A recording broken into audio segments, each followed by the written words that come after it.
I always wondered why Brazil did not become a global superpower. I mean, it seems like it has everything. It's a big country. I mean, it's practically the same size as the US if you exclude Alaska. It's also got a big population, around 213 million people. It's got lots of resources and farmland as well. So why didn't it become a superpower? And that's what I'm going to try and answer in this video. But first of all, I just want to mention that I'm no expert on this. So the things I'm going to mention here are based on conversation with Brazilian friends and family and some research I've done. And then also, don't think that I'm just criticizing Brazil. I mean, I really like living here in Brazil. So this is just me answering a question that I've had for a long time. Now, one of the first reasons that many Brazilians have mentioned to me about why Brazil didn't become a superpower is due to the government and corruption. Now, you have to remember that Brazil is quite a young democracy, only became one in 1988. Before that, it was a military dictatorship. And since the start of democracy, there's been some political upheavals, corruption scandals, and so on. And one of the biggest corruption scandals in recent times was in 2014, when you had Operação Lava Jato, which was this massive corruption scheme in the government, in some public companies and private companies as well. And that resulted in the conviction of various politicians and company directors. And then another big event that caused a lot of instability was the impeachment of President Dilma in 2016 as well. And so Brazil has suffered from lots of these events, and these have caused a lot of political and economic instability, and as a result has deterred a lot of foreign investment in the country, and also wasted a lot of resources as well due to the corruption. And if you look at the corruption index, Brazil is ranked at 107 out of 180. So it's pretty low down, and it's surrounded by countries like Ukraine, Algeria, Malawi, and Nepal. And there are some estimates as well on how much this corruption is costing Brazil. So this article here is saying that the cost of corruption is around $53 billion per year, which is a lot of money. But also, it's not just about the political instability and the corruption, it's also about the efficiency of the government. So many argue that the Brazilian government isn't very efficient. It employs lots of public workers, many on quite high salaries, and also a lot of the projects that the government undertakes go over budget and end up costing a lot more than expected. So all of this means that the government resources aren't always used in a very efficient and effective way to improve the infrastructure and the public services of the country, which would all help Brazil to grow and become stronger. And then finally, in terms of the government helping businesses by reducing bureaucracy and red tape, and many argue that the Brazilian government isn't focused enough on reducing bureaucracy, and so this makes it more difficult for businesses in Brazil to operate and to grow and help the Brazilian economy expand. And then another reason that many people give about why Brazil didn't become a superpower is due to how it was colonized by the Portuguese. So a quick history lesson. So Brazil was colonized by the Portuguese back in the 1500s. And early on, the Portuguese realized that they could grow sugarcane really well in Brazil. And also Brazil was covered in forests, so logging and also mining were very lucrative. And so the Portuguese decided to run Brazil like a centralized colony. And so the focus was to export the sugarcane and all the raw materials out of Brazil to the Portuguese Empire. And so what that meant was that not a lot of the wealth stayed in Brazil. Most of it left the country, which meant that it didn't develop as quickly as it could. And that was quite a big contrast to what happened in other countries like the US and Australia. So there you had a lot more Europeans settling in those countries to start new life and make their new country a success, instead of focusing on extracting as much wealth as possible out of the country.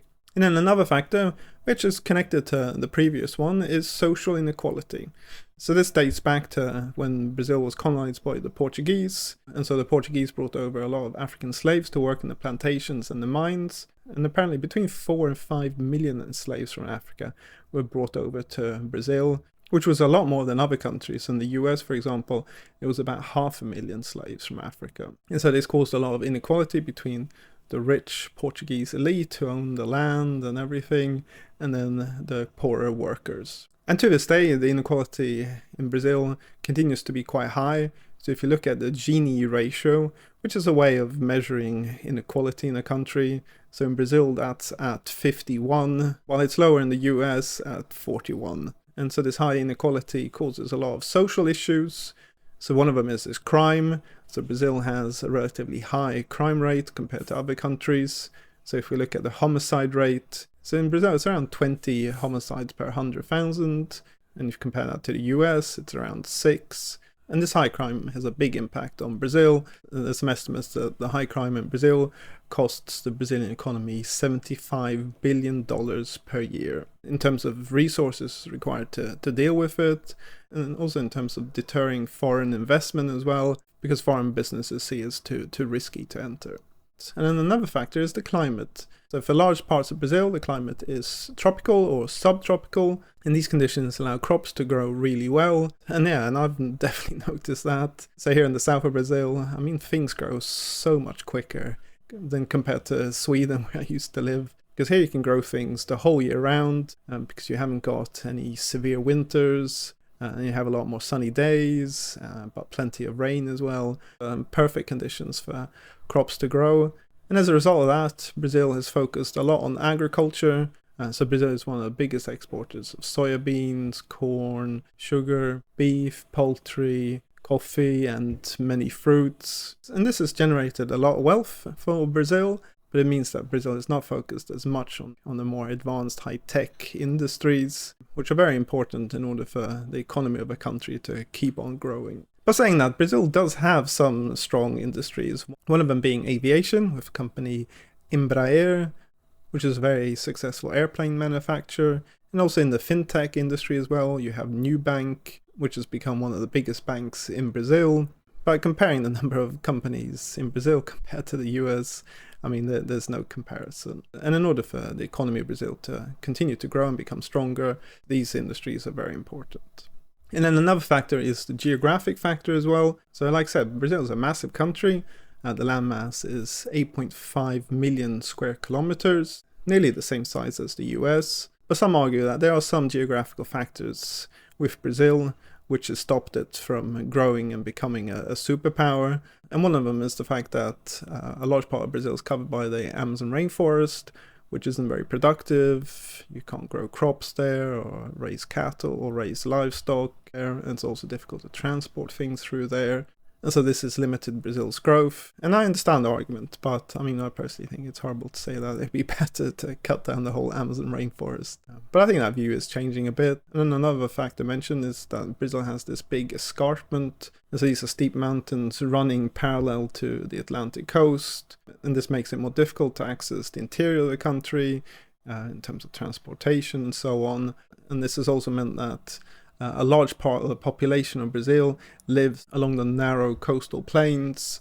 So apparently 54% of the population in Brazil lives along the coast. And if you compare that to the US, it's around 30 to 40%. Living in this relatively small area along the coast causes problems in terms of overpopulation of certain areas and not developing the countryside fully, again hindering the growth of the economy. And another factor is the investment in public services and infrastructure. So this includes investment in education, health, and transportation networks, and many other things. And so many argue that Brazil has underinvested in these things, and this has limited growth. So for example, not investing enough in building new roads, maintaining roads, the ports, and other transportation systems. So for example, the rail network in Brazil is very limited. So most things have to be transported by lorries on roads, which is less efficient.